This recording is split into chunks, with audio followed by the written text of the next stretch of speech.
What's good, YouTube? Welcome back to our YouTube channel. Today I wanted to talk about Ben Simmons and his whole situation with the 76ers. Normally on this channel we don't talk about a ton of NBA stuff. We normally focus on high school, college, and then a lot of pre-draft stuff, getting into scouting, giving our opinion on prospects, things of that nature. But like I said, today I just want to talk about Ben Simmons and his whole situation with the Sixers, why I think it's funny, but more importantly, I wanted to, kind of hear your guys' thoughts on it. So make sure you leave your thoughts in the comment section below. We respond to all our comments. We love, just talking basketball, having basketball conversations with you guys. And so with that being said, let's get into the video. So why do I think that this Ben Simmons situation is so funny or hilarious? And to me, it's funny, hilarious, doesn't make sense, whatever you want to call it.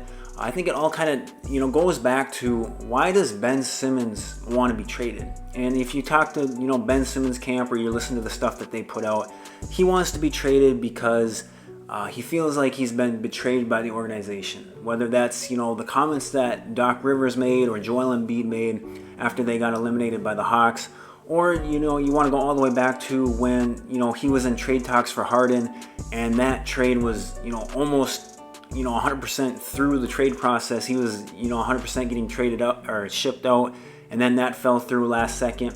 Like I said, his camp thinks that he's been betrayed by the Sixers, that the Sixers have done him wrong, that it's nothing that Ben Simmons has done. It's the Sixers and the way that they've treated him. That's why he wants out.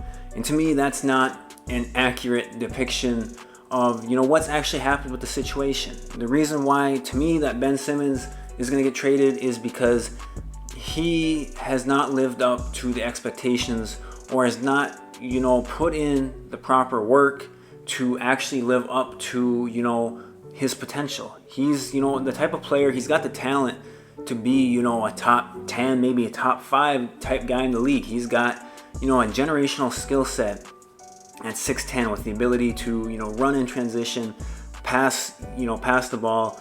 He can defend all 5 positions.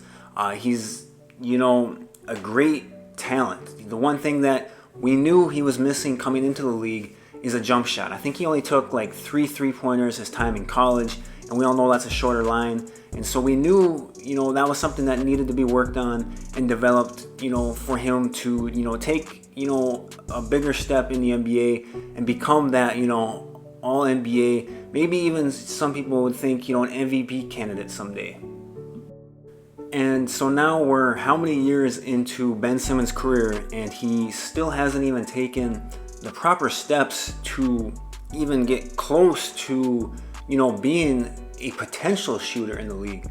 And I say that because I think there's people out there that think that, he's like one off season away from becoming, an established shooter, someone that, the league needs to respect. And to be honest, that's just not the case. It's a long process, of becoming a respectable shooter.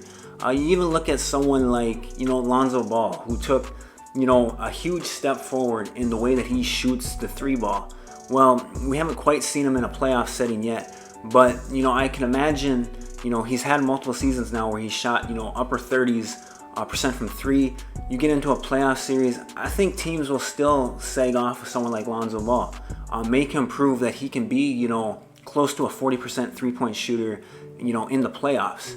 You want to look at someone who this last year in the playoffs, in RJ Barrett, a young player who, I think shot under or around 30% from 3 his rookie year, shot 40% from 3 his second year, but you get into the playoffs and the Atlanta Hawks left him wide open and made him prove that he was, a 40% 3-point shooter under pressure, and he wasn't able to do it. Well, you look at Ben Simmons, he hasn't even, like I said, attempted 3-pointers. He only attempted 10 of them this last year, and I'd like to see how many of those were, half-court shots, shots at the buzzer, shots at the end of the shot clock, where he doesn't even have to think about it.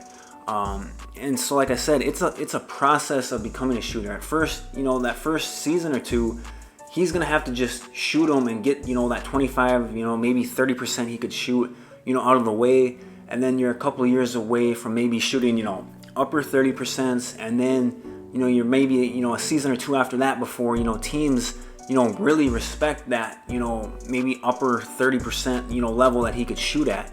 And so that's, the biggest gripe I have with Ben Simmons is that he hasn't even, started that process yet. And I think, honestly, to me, that's, a good 4 or 5 year process probably, where, mentally it's going to take, a couple years to get over it.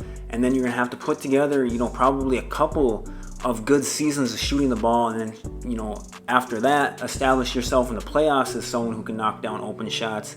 And so, like I said, it's a whole process. And he hasn't even started it yet. And to me, Ben Simmons has always given off the vibe of being someone who's, probably more focused on, the celebrity type life that goes with being an NBA superstar. And he hasn't, like I said, taken the proper steps of, improving his game and getting himself to a level where he can be that consistent, top, 15, top 10, top 5 potential guy. And so I guess, the bottom line of Ben Simmons is, to me, this whole situation, stems from Ben Simmons not, like I said, putting that work, starting that process, and taking the proper steps that he needs to take to help his team, get to that ultimate championship type level. He hasn't done that yet. And it doesn't seem like that's been, a huge priority for him. And now I do agree that it's time for him to, start over. He needs, a new place. And I think it would be best for him to go to a team where he's kind of the only, all-star level player maybe on the roster, a young team, somewhere where he can, run the show, get confidence back in himself to be that guy, and then let that team kind of, build around him or add pieces around him. But, we'll see. I think he's kind of, suppressed his trade value so much here with how he, played in the playoffs, and kind of how he is, acted about the whole situation and how his team has gone around it. I don't think they've really, put himself in a spot to really, maximize that value. And so it'll be interesting to see, what the Sixers do. Because I think, ultimately, I think the player that they would want is someone like Damian Lillard. Are you getting, Damian Lillard for Ben Simmons? Probably not. And so it'll be interesting to see, what deal ends up going through, because I do think a deal will ultimately happen. It's just going to be a matter of, how much can the Sixers actually get back for him, and, what does Ben Simmons, want to do long term. But those are just my thoughts. Leave your thoughts down in the comment section below. Leave your thoughts on just Ben Simmons and his game. Who's at fault for this 76er situation, and where do you want to see Ben Simmons play at? Leave those thoughts down in the comment section below. Make sure you hit the like and subscribe button, and I'll talk to you guys later.